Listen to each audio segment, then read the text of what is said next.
Bueno, vamos a darle la comida a Apolo. ¡Hey, Apolo! Es hora de desayunar. Miren tan bonito. Bueno, ¿qué tiempo que pasa? Vamos a darle la comida. Bueno, es hora de comer. Ahí cayó eso. Lo trituramos y ahí. Listo, ya le eché todo. Ya les esta mañana. A ver si come.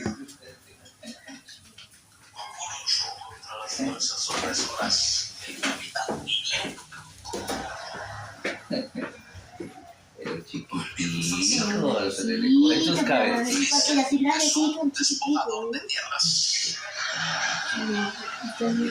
No, yo enseñaba así. Lo que pasa es que los medios de comunicación no quieren que ustedes sean. Por eso siempre Bueno.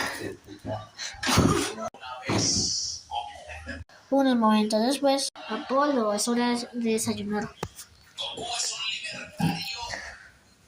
Goku es progresista. ¿Qué está haciendo? Goku libertó el planeta ¿Qué está haciendo? Goku libertó el planeta Apolo. Namekusei. Apolo. Ah, está fallando. Otros momentos después, ahí viene Apolo. Va a comer. Pero no era la espada de Trunks. Era la espada de Bolívar. Mira. ¿Cómo hizo? Se está comiendo. Se reprodujo en una tierra. ¿Está comiendo? Sí.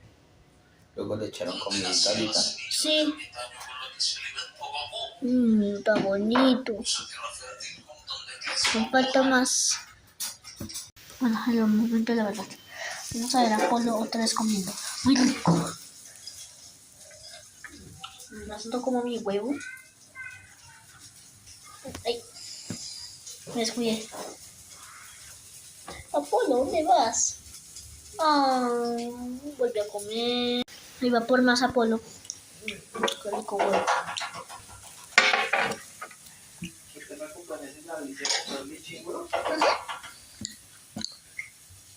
Tan bonito. Mira, ahí va a comer. ¡Ay! Se lo comió un pedazo entero, qué bonito. Tenía hambre. Y es una vez al día, así les digo, chicos. Así que no le vayan dando. Perdón, es que se me fue la sangre por el otro. Si es una vez al día. Los vemos. Si quieren un video más de Apolo, síganme.